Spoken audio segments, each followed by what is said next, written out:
12.5 एकड़ जमीन में नरेंद्र मोदी 100 करोड़ का रविदास मंदिर बनाने का काम कर रहे हैं। तो भैया कांग्रेस को सांप सूख गया था क्या? जैसा चाहूं राज्य में मिले सबन को अन्न, छोट बड़ो सब संबद्ध है, रैदास रहे प्रसन्न। ऐसा कहने वाले संत रविदास जी ऐसे सरकार होना चाहिए जिसमें सभी सुखी हो। तभी तो नरेंद्र मोदी रविदास जी की बात मानकर हिंदुस्तान के 80 करोड़ लोगों की आग बुझाने के लिए डॉक्टर प्रेमचंद जी बेरवा मुख्यमंत्री राजस्थान, डॉक्टर बनवारीलाल जी पीडब्ल्यूडी मंत्री हरियाणा। एक मिनट जी, एक मिनट पीछे कर ले कैमरा वाले। माता की तो भैया भोजन सबका हो गया ना। अपन ऐसे लग रहा है जैसे राम कथा सुनने के लिए। अरे अपने राजनीतिक युद्ध के मैदान में बैठे हैं, जरा पीछे तक जोर से भारत माता की, भारत माता की। संविधान निर्माता भारत रत्न बाबा साहब अम्बेडकर अमर रहे। संत शिरोमणि रविदास महाराज की, महर्षि वाल्मीकि भगवान की, भारत माता की जय जय श्री राम।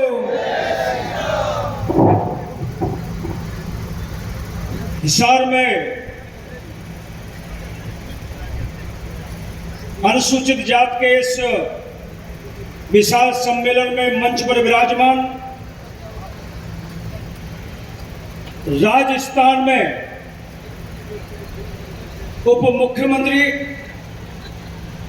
राष्ट्रीय मेरी टीम में भी थे, गुजरात के सह प्रभारी भी थे। कभी कभी लोग कहते हैं कि भाजपा में डिप्टी सीएम नहीं बनते हैं, मंत्री बनते हैं तो विभाग अच्छे नहीं मिलते हैं। लेकिन प्रेम बेरवा जी डिप्टी सीएम भी है और 6 बड़े बड़े विभाग भी है। और इसलिए आप लोगों से आग्रह करना चाहता हूं, जरा ताली बजाना है तो जोरदार अपने नेता के लिए बजा दीजिए, पीछे तक जोरदार। ऐसे आदरणीय डॉक्टर प्रेम बेरवा जी, हमारे एससी मोर्चे के बहुत जुझारू अध्यक्ष आदरणीय सत्य प्रकाश जी, बीजेपी की हमारी अध्यक्ष आदरणीय बहन आशा खेदड़ जी, बीकानेर से हमारे विधायक आदरणीय डॉक्टर विश्वनाथ जी, प्रदेश के प्रभारी राजेश लावड़िया जी, जोगीराम जी सह संयोजक, मित्र राजकुमार इंदौरा जी, कैलाश मेघवाल जी हमारे प्रदेश अध्यक्ष, राजस्थान सतीश सुरालिया जी, मंच पर विराजमान सभी मेरे सम्मानित नेतागण, इस कार्यक्रम में उपस्थित मेरे पिता तुल्य बुजुर्गों, नौजवान भाइयों, माताओं, बहनों, बच्चों, आपके चरणों में हाथ जोड़कर प्रणाम करता हूं। लोग कुछ भी बोल जाते हैं और हम उसकी बात मान लेते हैं और उसी आधार पर वोट डालने का गलती कर बैठते हैं। इसलिए मैं आप सबके बीच में निवेदन करना चाहता हूं। प्रेम बेरवा जी ने बहुत संक्षिप्त में बात कही है, मैं सोच रहा था 10-20 मिनट बोलेंगे, लेकिन उन्होंने मेरा आदर करते हुए कम समय में अपनी बात रखी है। बहनों भाइयों, मैं पीछे तक आप लोगों से पूछना चाहता हूं, मेरे प्रश्न का आप लोग जवाब देंगे? पीछे तक बोलिए, जवाब देंगे? तो मैं पूछना चाहता हूं, हमारे लिए जो करता है हमें उसके लिए करना चाहिए कि नहीं करना चाहिए? हमारे लिए जो करता है उसके लिए करना चाहिए कि नहीं करना चाहिए? और हमारे महापुरुषों का जो सम्मान करता हो उसका सम्मान करना चाहिए कि नहीं करना चाहिए? जो हमारे संविधान को अपमानित करता हो उसको दंडित करना चाहिए कि नहीं करना चाहिए? जो बाबा साहब अम्बेडकर का अपमान करता हो ऐसी पार्टी को निपटाना चाहिए कि नहीं निपटाना चाहिए? निपटाना चाहिए ना। और हमारे महापुरुषों का जो अपमान करता हो उसको प्लास्टिक का बटन दबाकर चारों कोने चित्त करना चाहिए कि नहीं करना चाहिए? बस मैं इतना पूछ रहा हूं क्योंकि आपकी अदालत में मैं अपनी बात कहने आया हूं। बहनों भाइयों, मैं हरियाणा के बहुत विषय जानता हूं, मैं उनको छूना नहीं चाहता, सबने बोला है। अभी बगल का सिरसा है, कुछ लोग कह रहे थे कि अशोक जी का अपमान किया। अरे दादा, अशोक कब्र तो बहुत छोटे कार्यकर्ता है, इस कांग्रेस पार्टी ने तो बाबा साहब अम्बेडकर को भी नहीं छोड़ा। बाबा साहब का एक बार नहीं 6 बार अपमान किया है कांग्रेस पार्टी ने, लेकिन हमारे पुरखे उसी कांग्रेस को वोट देते आए। बहनों भाइयों, आज की तारीख में कोई बाप का कोई संरक्षक का अपमान कर दे वो लोग लाठी लेकर निकल पड़ते हैं, लेकिन लोकतंत्र में लाठी नहीं लेना, लोकतंत्र में गोली नहीं चलाना है, लोकतंत्र में तो कमल के फूल का बटन दबा देना है, अपने आप बदला कांग्रेस पार्टी से लेना हो जाएगा। बहनों भाइयों, अशोक तंवर ये हमारे समाज में से, लेकिन कांग्रेस पार्टी ने जिस प्रकार से अपमानित किया, उनको पार्टी ने मजबूरी में उनको इस्तीफा देना पड़ा, लेकिन भारतीय जनता पार्टी है गले से लगाकर शीर्षा से टिकट देने का काम कर दिया, अशोक को संसद भेजना। बहनों भाइयों, जहां तक अभी राहुल बाबा को टीवी पे देखते होंगे, आप देखते हैं ना, चीन ने जिस संविधान को अपनी भाषा में लिखकर भेजा, एक छोटी सी किताब, वो हर सभा में ऐसा लहराते हैं ये भारत का संविधान है। नरेंद्र मोदी को 400 सीटें मिल गई तो नरेंद्र मोदी संविधान खत्म कर देंगे, ऐसे ही बोलते कि नहीं बोलते। और हमारे गांव में, हमारी झोपड़ी में भी कुछ कांग्रेस पार्टी के आते होंगे, कुछ लोकदल के आते होंगे, कुछ दूसरे चोटाला जी उनकी पार्टी के लोग आते होंगे, और केवल एक ही बात कहते हैं, बीजेपी से बचना, संविधान खत्म कर देगी, आरक्षण खत्म कर देगी, यही कहते कि नहीं कहते। लेकिन आपके परिवार का होने के नाते मैं बताना चाहता हूं, बाबा साहब का लिखा हुआ संविधान कोई भी खत्म नहीं कर सकता। 1950 में जब संविधान सौंपा था अंबेडकर जी ने, 2 साल पहले हर समाज, हर धर्म के लोग जो संविधान सभा की कमेटी में थे, उन लोगों ने हस्ताक्षर करके लिखा है कि संविधान को कोई खतरा होगा तो सुप्रीम कोर्ट संविधान को बचाने का काम करेगी। ये संविधान में लिख दिया है। संविधान में एक चीज और लिखी है, दलित आदिवासियों को आरक्षण मिलेगा, लेकिन धर्म के आधार पर आरक्षण नहीं दिया जा सकता। ये भी संविधान में हमारे संविधान निर्माताओं ने लिखा है। इसलिए बहनों भाइयों, जब नरेंद्र मोदी जी से 15 दिन पहले पत्रकारों ने पूछा कि राहुल बाबा कह रहे संविधान खत्म कर देंगे, आपका क्या कहना है, तो नरेंद्र मोदी ने एक ही बात कही है, जब तक नरेंद्र मोदी है और जब तक भारतीय जनता पार्टी है, हिंदुस्तान के संविधान को खरोंच भी आने वाली नहीं है। यही बात नड्डा जी ने कही है, यही बात अमित शाह ने कहा है, वही बात आपके परिवार का लाल सिंगार के कह के जा रहा है। मित्रों, भारत के संविधान को भाजपा से खतरा नहीं है। वोटों के लालच में कांग्रेस की दुकान बंद हो गई है, शटक डाउन हो गया है। 500 लोकसभा जीतने वाली कांग्रेस के पास आज केवल 52 सांसद रह गए हैं। 4 तारीख के बाद 52 से भी नीचे आ रही है कांग्रेस। इसलिए लोकसभा की सीटें कैसे बढ़े, कोई रास्ता नहीं सूझ रहा है।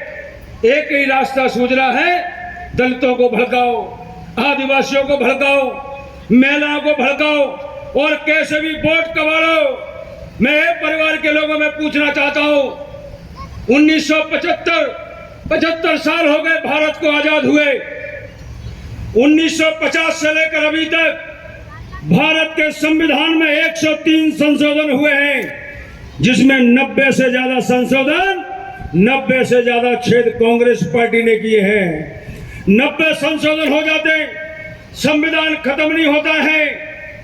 और नरेंद्र मोदी ने केवल 8 संशोधन किए हैं, वो भी SC/ST एक्ट में संशोधन मजबूत करके दिया है। हमारे पिछड़ा वर्ग आयोग को संवैधानिक दर्जा दिया है, हमारे सफाई कामगार आयोग को संवैधानिक दर्जा दिया है। मुस्लिमों में जिन महिलाओं को 3 तलाक देकर निकाल दिया जाता है घर से, उन महिलाओं को 3 तलाक से नहीं हटा सकते, इसका संशोधन किया है। यानी कि महिलाओं का संरक्षण, दलितों का संरक्षण, आदिवासियों का संरक्षण, इसके लिए संविधान में संशोधन किया है नरेंद्र मोदी ने। लेकिन इंदिरा गांधी ने तो संशोधन 42, 43, 44 इसलिए किया था, इलाहाबाद हाई कोर्ट ने उनके चुनाव को शून्य कर दिया, उनको अयोग्य घोषित कर दिया। अपनी कुर्सी 1975 में बचाने के लिए इंदिरा गांधी ने सुप्रीम कोर्ट के अधिकारों को बंधक बना दिया, पत्रकारों के अधिकारों को बंधक बना दिया और विपक्ष के नेताओं ने आवाज उठाई संविधान बचाओ, लोकतंत्र बचाओ, तो 19 महीने जेल में ठूसने का काम इंदिरा गांधी ने किया था। तब हमारे संविधान की आत्मा को कुचला गया था। बहनों भाइयों, संविधान को अपमानित कब किया गया? जब पंडित जवाहरलाल नेहरू ने बाबा साहब अम्बेडकर को कहा था कि जम्मू कश्मीर में धारा 370 लगा दो। बाबा साहब ने मना किया कि नेहरू जी ऐसा नहीं हो सकता है। नेहरू जी ने चाल चली कि अम्बेडकर मेरी बात नहीं मान रहे हैं। शेख अब्दुल्ला को भेजा अम्बेडकर जी के पास, वो कहा कि कैसे भी 370 धारा लगा दीजिए। बाबा साहब अम्बेडकर ने शेख अब्दुल्ला को समझाया, एक बाप के 4 लड़के हैं, 4 लड़कों में 2 को ज्यादा अधिकार मिलेंगे, 2 को कम मिलेंगे, ऐसे घर में कभी शांति नहीं रह सकती।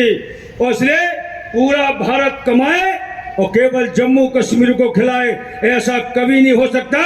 बाबा साहब अम्बेडकर ने शेख अब्दुल्ला को भी हटा दिया। लेकिन घमंड में चकनाचूर पंडित जवाहरलाल नेहरू ने बिना अम्बेडकर जी की सहमति के धारा 370 लगाकर जम्मू कश्मीर को विशेष अधिकार दिए।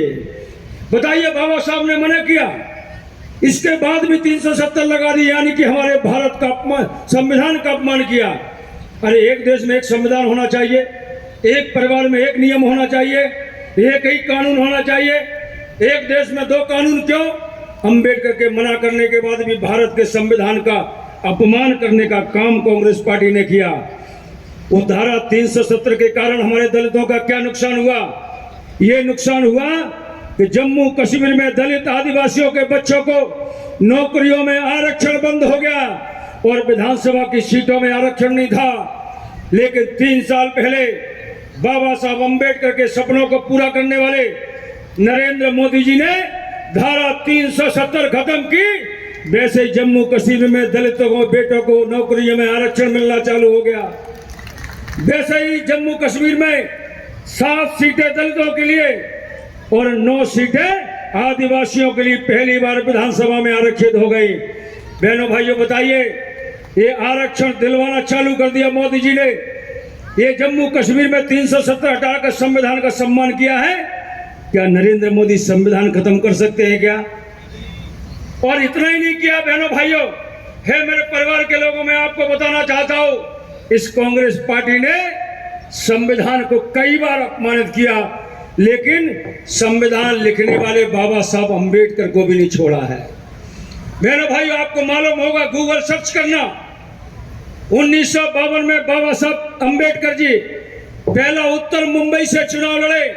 वो चुनाव अपने लिए नहीं लड़ना चाहते थे, वो हिंदुस्तान के दलितों के लिए, आदिवासियों के लिए, महिलाओं के लिए, मजदूरों के लिए, वंचित शोषितों गरीबों के लिए वो चुनाव लड़कर संसद में पहुंचना चाहते थे, ताकि दलित आदिवासी पिछड़े गरीबों के साथ कोई अन्याय हो, उनके हकों पे कोई डाका डले, तो हिंदुस्तान का सबसे बड़ा पढ़ा लिखा आदमी अंबेडकर संसद में खड़ा होकर बोल सके।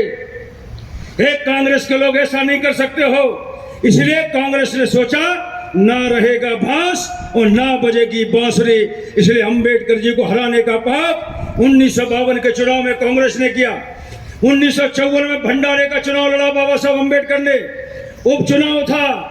फिर से पंडित जवाहरलाल नेहरू ने उनके घर में नौकरी करने वाले नौकर को चुनाव लड़ाकर बाबा साहब अम्बेडकर को चुनाव हराने का पाप कर दिया। हे मेरे परिवार के लोगों, मैं आपसे पूछना चाहता हूँ, हमारे भगवान जिन्होंने चपरासी से लेकर कलेक्टर एसपी बनने का अधिकार दे दिया हो, जिन्होंने पंच सरपंच से लेकर सांसद बनने का रास्ता खोल दिया हो, ऐसे अंबेडकर जी को 2 चुनाव हराने वाली कांग्रेस को कभी माफ करना चाहिए क्या? जोर से बोलिए, पीछे तक माफ करना चाहिए क्या? नहीं करना चाहिए। और इतना ही नहीं किया है, ये 2 पाप की अंबेडकर जी को अपमानित करके, और तीसरा अपमान कांग्रेस ने क्या किया? जवाहरलाल नेहरू ने जिंदा रहते भारत रत्न का सम्मान ले लिया, इंदिरा गांधी ने जीते जी भारत रत्न का सम्मान ले लिया, राजीव गांधी को मरने के 1 साल बाद भारत रत्न का सम्मान मिल गया। लेकिन 60 साल तक कांग्रेस सत्ता में रही, लेकिन कांग्रेस ने बाबा साहब अम्बेडकर को जिंदा रहते हुए और मरने के 43 साल बाद भी भारत रत्न का सम्मान नहीं दिया। लेकिन बाबा साहब अम्बेडकर को भारत रत्न का सम्मान कभी मिलता है तो अटल बिहारी वाजपेयी, लाल कृष्ण आडवाणी के कारण मिलता है। मैं आप सबसे पूछना चाहता हूं, ये कांग्रेस इतनी निर्दयी क्यों है, इतनी दलित विरोधी, अम्बेडकर विरोधी क्यों है? क्योंकि उसको लगता है कि अम्बेडकर जी अगर जिंदा रहते, अम्बेडकर जी का नाम खत्म कर दो, क्योंकि अम्बेडकर जी के नाम से अगर कोई भारत रत्न मिल गया तो उनकी स्थान पर कोई फूल चढ़ाने आ सकता है। बहनों भाइयों, तीसरा अपमान किया। चौथा अपमान, राज्यसभा लोकसभा के बीच में सेंट्रल हॉल है, वो केंद्रीय कक्ष बोलते हैं। प्रथम मंत्रिमंडल के हर मंत्री का फोटो लगा है बड़ा वाला, लेकिन अंबेडकर जी का फोटो नहीं था। लाल कृष्ण आडवाणी और अटल बिहारी वाजपेयी ने बीपी सिंह की सरकार में कहा हम आपको बाहर से समर्थन दे रहे हैं, लेकिन बाबा साहब अम्बेडकर का चित्र आपको सेंट्रल हॉल में लगाना पड़ेगा। कांग्रेस ने उनका चित्र भी लगाया। अरे अम्बेडकर से भी नफरत, अम्बेडकर के फोटो से भी नफरत कांग्रेस को। ये चौथा अपमान किया और पांचवा अपमान किया गया। मैं सुनाना चाहता हूं बहनों भाइयों, जवाहरलाल नेहरू दिल्ली में खत्म हुए, अंतिम क्रिया दिल्ली में हुई और राष्ट्रीय स्मारक दिल्ली में बना। राजीव गांधी दक्षिण में खत्म हुए, अंतिम क्रिया दिल्ली में हुई, राष्ट्रीय स्मारक दिल्ली में बना। संजय गांधी प्रधानमंत्री नहीं थे, न मुख्यमंत्री मंत्री थे।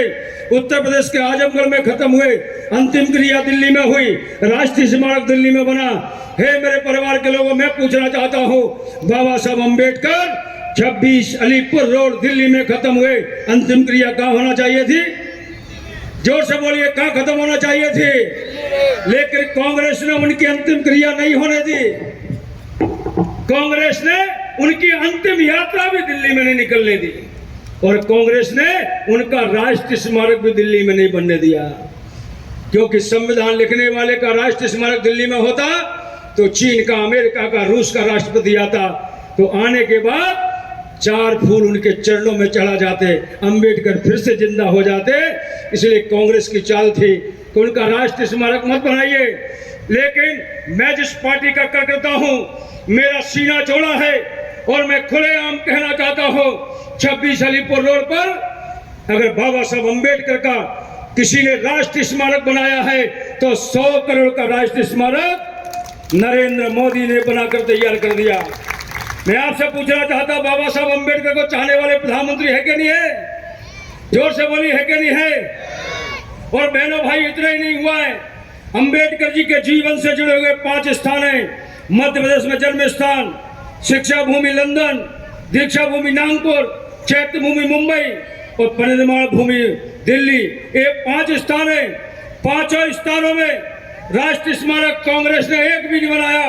5वां राष्ट्रीय स्मारक किसी ने बनाए हैं तो भारतीय जनता पार्टी और नरेंद्र मोदी ने बनाया है। बहनों भाइयों, पत्रकारों ने पूछा, मोदी जी बताइए, ये बाबा साहब अम्बेडकर के भवन जो बना रहे हो इस पर क्या कहना है? मोदी जी ने कहा, बाबा साहब के जो भवन बन रहे, स्मारक बन रहे, ये हमारे लिए ईंट गारे के भवन नहीं है, ये हमारे लिए पंच तीर्थ है। ये सम्मान दिया नरेंद्र मोदी ने बाबा साहब अम्बेडकर को। 5-5, 6-6 अपमान अम्बेडकर जी के हो गए और हमारा ये समाज हाथ रखकर सोता रहा। बहनों भाइयों, सोने का वक्त है क्या? सोने का वक्त है क्या?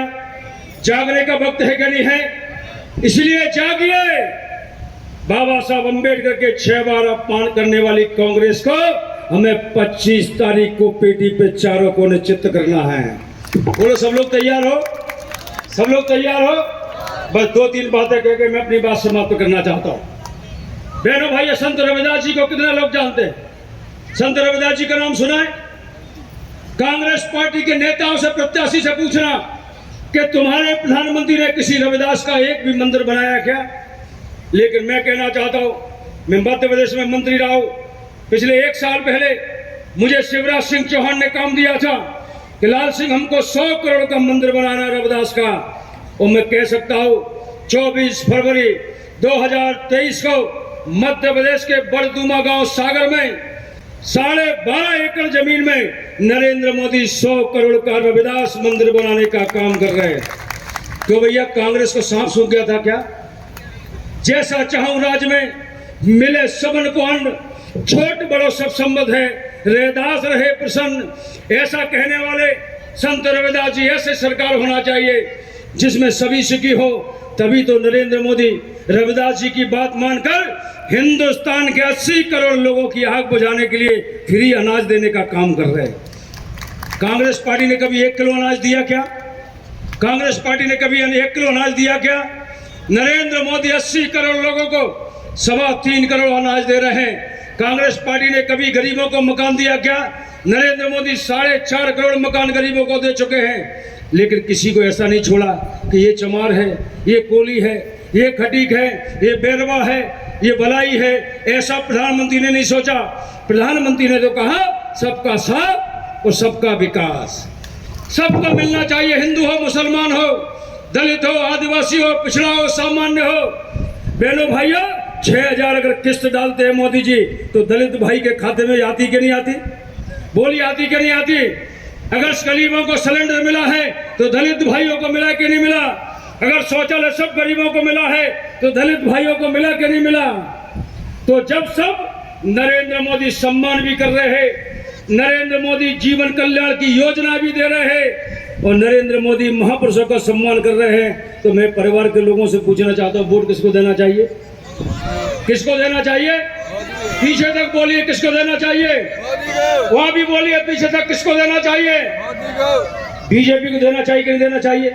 कोई कमी रहेगी और बताऊं क्या? और बताऊं क्या? वाल्मीकि समाज के लोग बैठे हैं क्या? वाल्मीकि समाज के लोग बैठे हैं।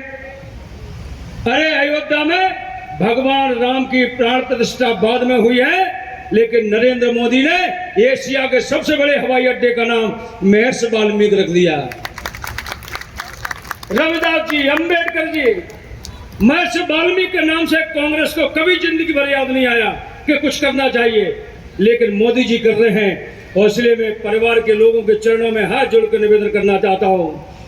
ये रणजीत सिंह जी जो चुनाव लड़ रहे, ये रणजीत सिंह चुनाव लड़ रहे हैं, ये नरेंद्र मोदी हर लोकसभा क्षेत्र में चुनाव लड़ रहे हैं।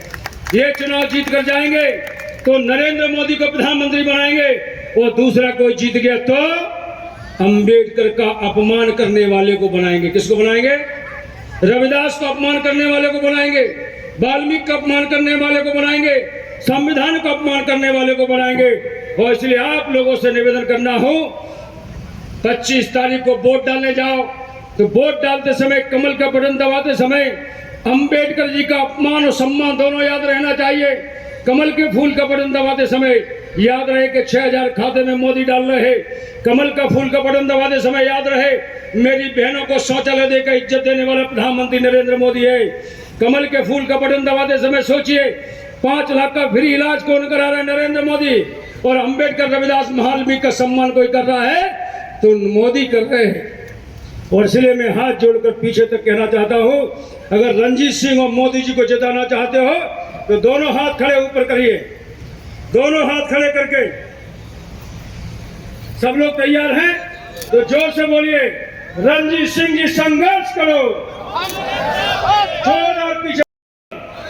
और अंत में एक बात कहना चाहता हूं, अभी पर्ची आई है, मुझे बताया, जानकारी नहीं थी। कबीरदास जी का सबसे बड़ा छात्रावास भी किसी ने यहाँ बनाया है तो भारतीय जनता पार्टी ने बनाया है। कबीरदास जी कहते थे, अरे हो गया। और इसलिए मेरी आप सबसे प्रार्थना है, केवल आप नहीं, आपका मोबाइल है, हरियाणा में आपके रिश्तेदार है, आपकी बेटी कहीं होगी, आपका देवर, आपका भाई कहीं होगा, आपका फूफा मामा कहीं होगा, जरा 2 मोबाइल लगाकर बोलिए अंबेडकर जी का अपमान का बदला लेना है तो भारतीय जनता पार्टी को जिताना है। जो भी लोकसभा सदस्य हो, कोई भी हो, हमें पता नहीं है, हम तो केवल एक आदमी को देखना चाहते हैं, भारत का प्रधानमंत्री तीसरी बार नरेंद्र मोदी बनना चाहिए। बहुत बहुत धन्यवाद, नमस्कार। हमारे साथी आप शामिल हुए हैं, उनका बहुत बहुत धन्यवाद करता हूँ। सभी लोग अपना चाय पान लेकर के जाए।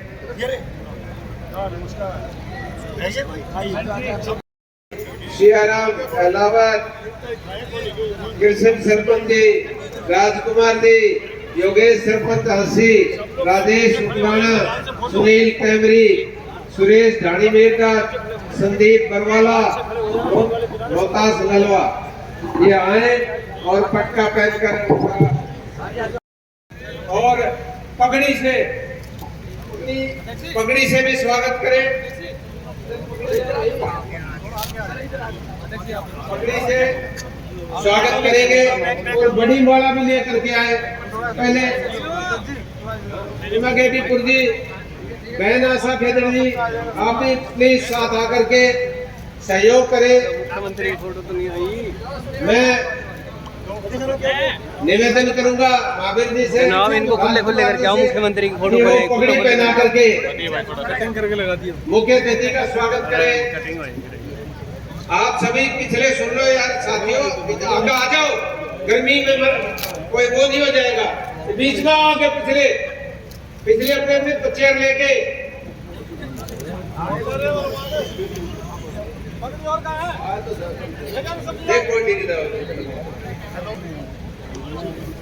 डॉक्टर बनवारी लाल जी को पगड़ी पहना करके, बैरवा साहब को, उप मुख्यमंत्री जी प्रेमचंद बैरवा जी को पगड़ी पहना करके स्वागत करें। अब इसके बाद डॉक्टर बनवारी लाल जी का, जो हमारे कैबिनेट मंत्री है हरियाणा सरकार में, उनका हाँ जी देखो पगड़ी पहना करके स्वागत करेंगे।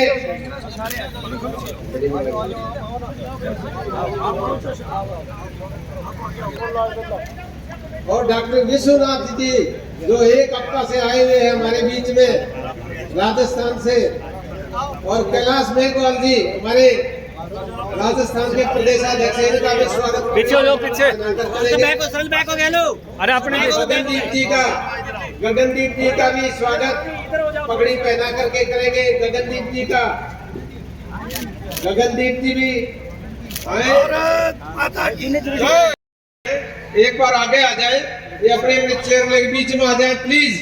मेरा निवेदन है कि हम काम करने वाले वो हैं, जातियां हैं, हमें इस तरह कुंदरों के साथ नहीं, आगे बैठो बीच में प्लीज। पिछले सतीश जी पहले बुके हरियाणा में नई गंगा को बिजली मंत्री के रूप में भी किया है, और हम सब ने देखा है जो भी उनके पास गया है, जब भी पहुंचा है, किसी भी कार्य को लेकर के पहुंचा है, उन्होंने, मैं कहता हूँ बेझिझक उस कार्य को करवाया है।